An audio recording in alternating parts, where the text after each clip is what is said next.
Hi, welcome to today's video. Today we've travelled to a place that we've already visited once, but that was during the winter. A place that's famous for an altar. Do you know where I am? That's right. Today we've come to Whitby. If you don't know, Whitby's in North Yorkshire, right on the coast. It's a harbour, it's a beach, it's even got ties with Dracula. So let's have a look around. The main car park is just round the corner from here, and when it's busy they open it up into some bigger fields, so there's plenty of parking space.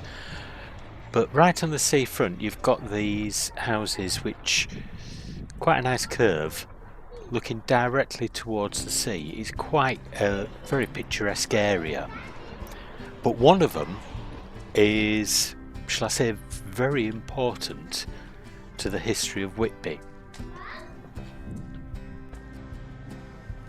This one here, with a little plaque on it, was where Bram Stoker stayed for the few months that he was in Whitby while he was writing Dracula. So a very important building in that respect, but there's loads of little bits and pieces about him throughout Whitby itself, places where we know that he sat and actually wrote it. And the look from those buildings right over to such a lovely sea view. I can understand why he stayed there. Like most seasides, they seem to have these ornaments, or sculptures should I say, dotted everywhere. Whitby's no different. But one thing that I have got right on the seafront is the remnants of a building that was destroyed through German bombardment of Whitby. I don't know if the bomb's actually real. I would imagine that's just to give you an idea of it. But it tells you a little bit about how it was destroyed. And I definitely don't think I want to be in that living room when that thing landed. But as you can see, right on the seafront,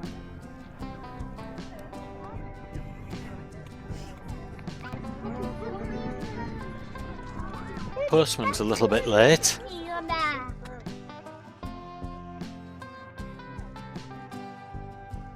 Right. Look at the date on it. Yeah, 1944. Go. The Coast Guard shot dead. The first shot fell short, but the third killed one of the Coast Guards, Frederick Randolph, a married man who lived in one of the Odorori cottages. He had just stepped outside his house when a shell burst close to one of the outer buildings and blew his head clean off.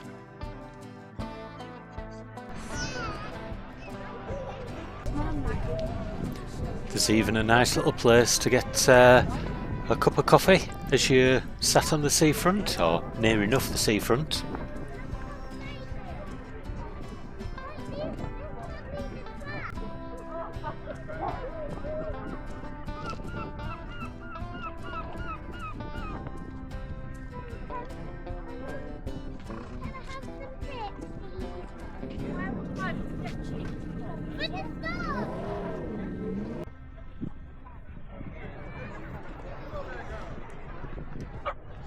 And one of the biggest things on this seafront here, at this side of the harbour, is the statue for Captain Cook, who discovered, or rather mapped, Australia, parts of Australia, went to New Zealand, went all over the world discovering and mapping areas.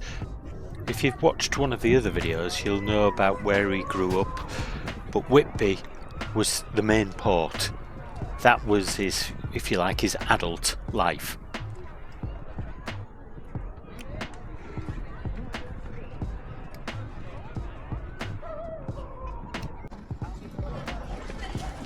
One of the things on the seafront that stands out are these huge whalebones. absolutely huge.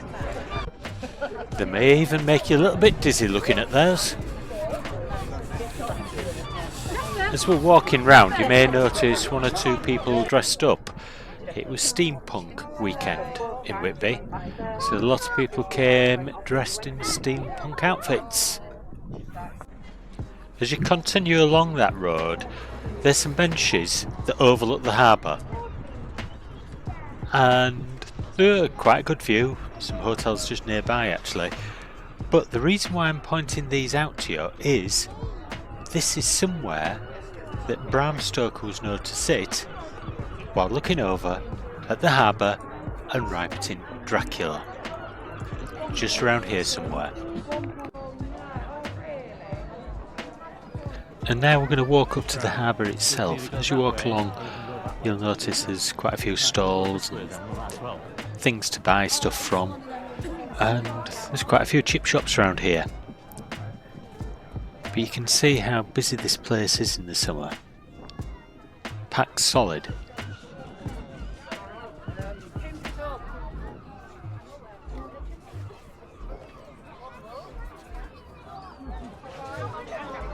Some more people in steampunk outfits. But majority of people here are just normal holiday makers, come out for a day trip or staying in the local area.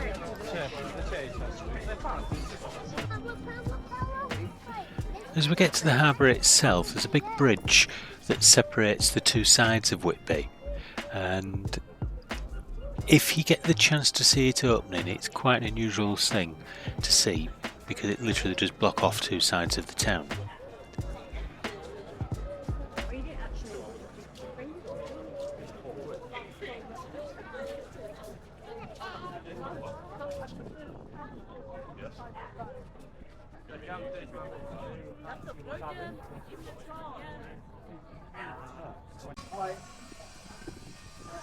You also get one or two street artists, and that looks fantastic.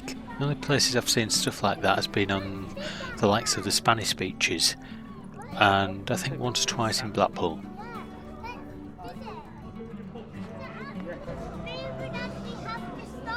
But here was one of the sorriest sights from our point of view of going to Whitby, and that's that Papa's fish and chip shop has gone, and they've now got Wendy's coming.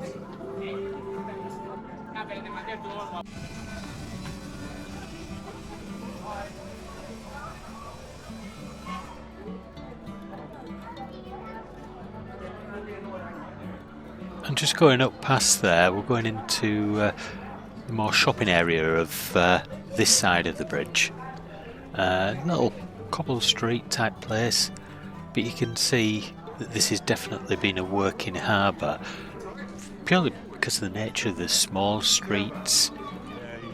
If you've seen our video of Robin Hood's Bay, fantastic place to visit by the way, you'll have noticed small streets there. It's not that extent of small, narrow, winding streets, but you can see that they have been there, and yes, they've been modernised, yes, they're probably a little bit wider in places than there, but still the sort of streets that are well worth walking down, because you'll see some unusual places and some unusual shops, and ever so often some more of these statues. That's not to say that there aren't some very small streets and alleyways to walk down. We found this one. Thomas seems to be dealing with it very, very well, and it is quite a steep street pathway.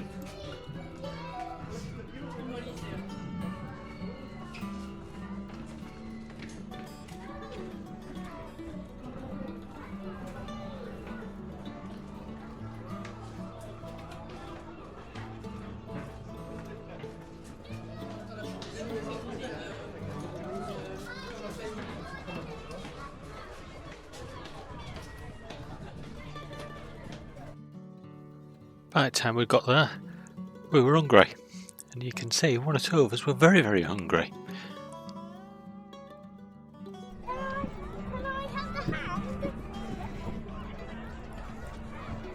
And as you can see here, right next to the harbour itself, is a huge beach. Absolutely fantastic. The thing that we forgot to do is bring beach towels, things like that. So we bought the bucket and spade for Thomas and suddenly realised we had nothing to sit on. So it was a matter of make do and mend. Deal with what we have. But it is nice sand. Bit gritty but not that bad at all.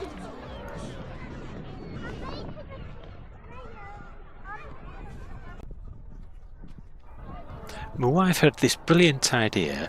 We'll get some metal detectors, give the kids something to play with. Which was fantastic, apart from the fact that because we've been practicing with them, the batteries were near enough dead. Maybe next time.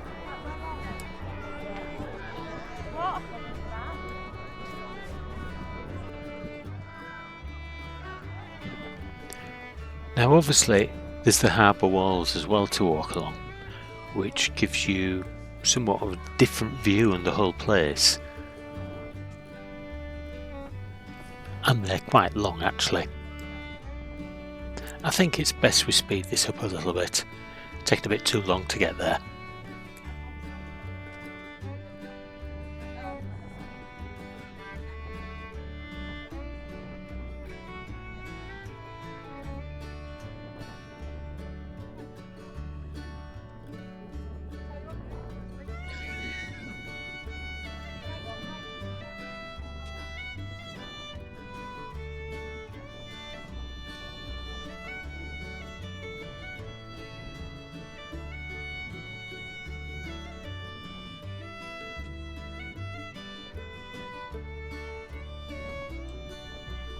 It's good to see the ships going in and out, the boats, the little pleasure cruisers.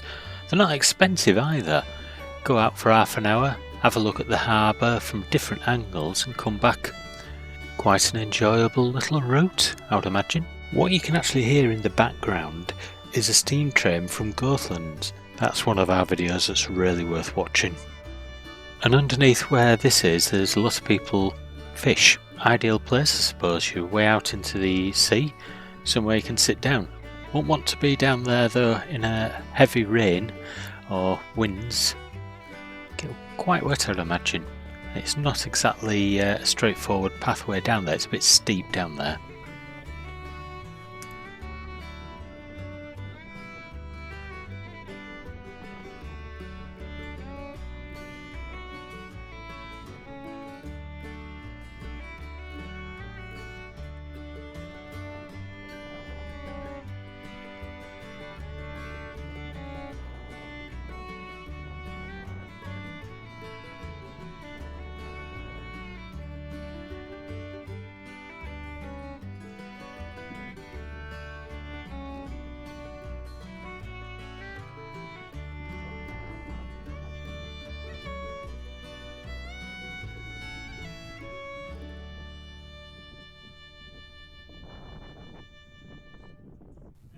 Definitely plenty of seagulls flying about.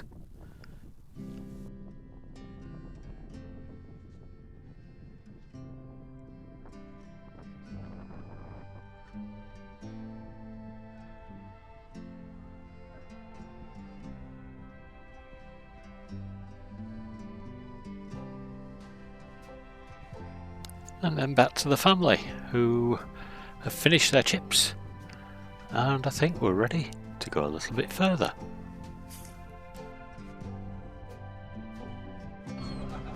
One of the world's best fish and chip shops there, the Magpie Cafe, but expect a queue if you want to go there. When it's open there's a massive queue always outside. Now we're going past from the harbour onwards towards the centre of town again, now that we've had our little break with our fish and chips and playing in the sand. And at the left, which I haven't quite got on camera here, is a sea life centre. So you can go in there, learn a bit about the seaside itself and see some fish swimming about, etc. and it's not that expensive. So if you come in here on a budget, this is one of those things that you can afford to take the kids to and not worry too much about it.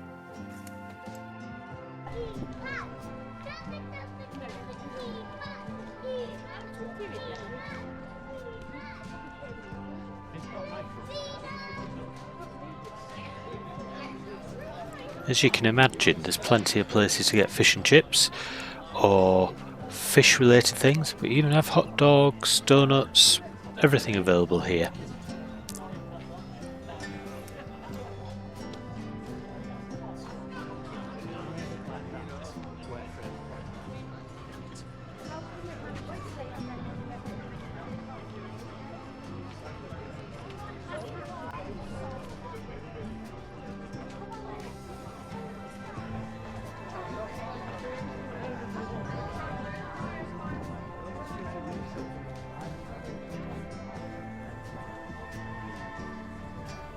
As we go around this corner, there is a place that if you come into Whitby, you'll want to go visit, at some point anyway. Yes, that's right, the Dracula experience. And if you're wondering why there's a hood over that machine there, because it's too scary for the locals to watch. Okay, maybe not, might be broken.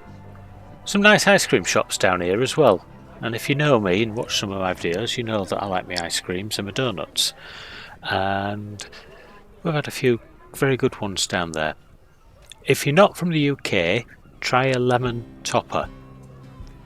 Different type of ice cream and you'll thoroughly enjoy it.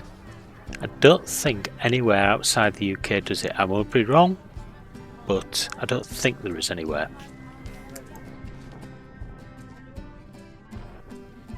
Now we're going over the bridge to the other side of Whitby, and if you look down there, there's quite a good view of the harbour itself, and you'll notice that there's something that looks a bit like a big pirate ship.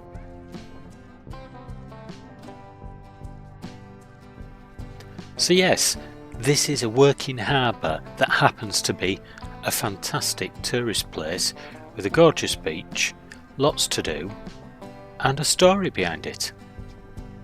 So what's not to like?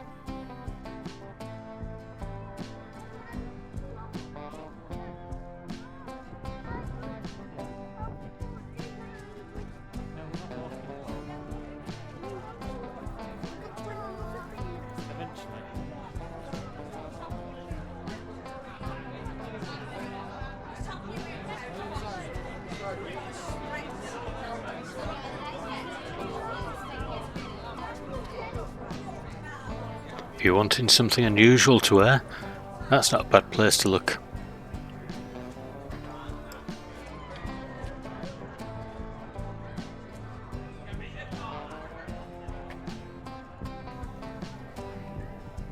And that's what you call a sweet shop, plenty of rock.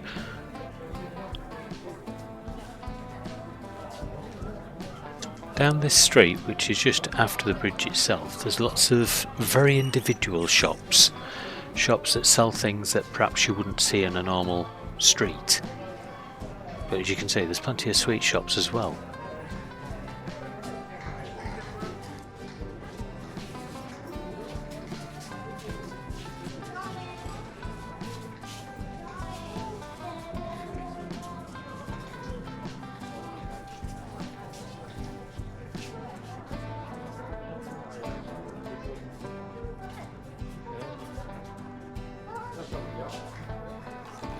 Then you've got what could best be described as an old marketplace. And obviously they've built it up around here with the shops and the cafes and the places to eat for people visiting. But that building there in front of us, that would have been the main market building. And everything in here is where you'd sell your fish and whatnot, right next to the harbour. Let's take a spin round it, shall we? Well, let's just go through it.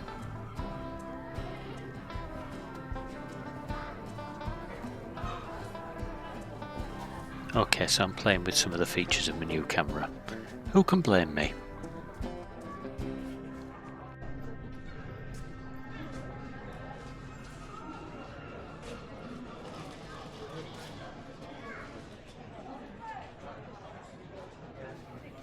Now obviously you've got a lot of shops down here that you'd expect, but one of them is Whitby Jet.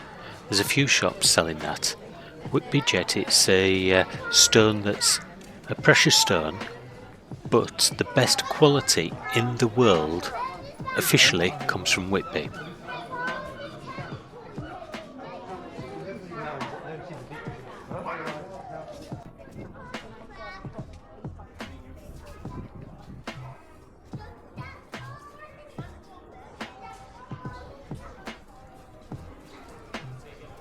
As you'll notice as we're going along, a few more shops selling the Jet, but also quite a few galleries and art places.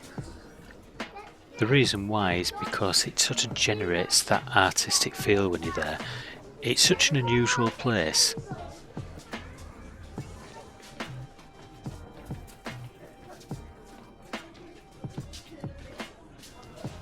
If you notice in this shop here, they're advertising yellow topped ice creams, the one that I mentioned to you.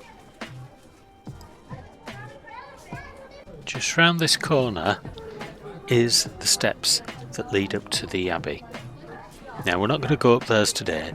I went up there in the winter video and you can see it's quite a painful walk up, and poor old Thomas's little legs wouldn't have managed it. I don't think mine would have, to be honest, as well. But you'll see what I mean on the winter one if you have a look at that one. There we go, those are the steps. No mean feat to go up and down it. They have benches on the way up so you can recover, and you do need them. Now you remember those alleyways that I kept telling you about, and how the market was really close to the harbour?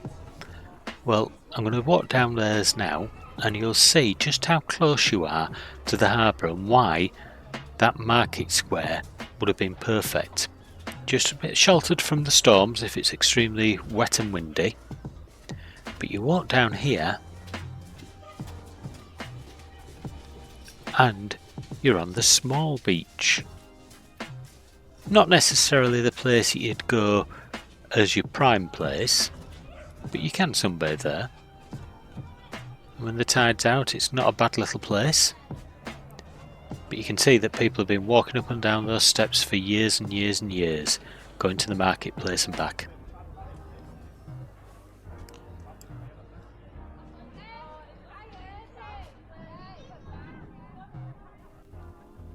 It may not have looked it on the way down, but as you can see here, on the way back up, it's quite a steep pathway.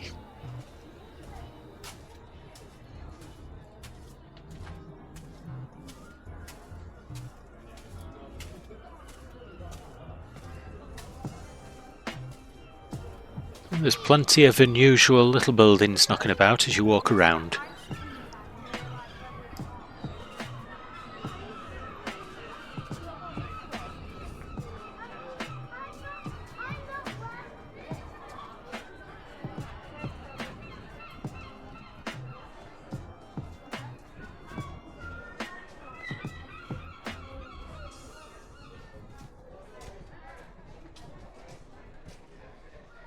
The White Horse here, you can see that it used to have stables behind there, but the amount of alleyways going backwards and forwards.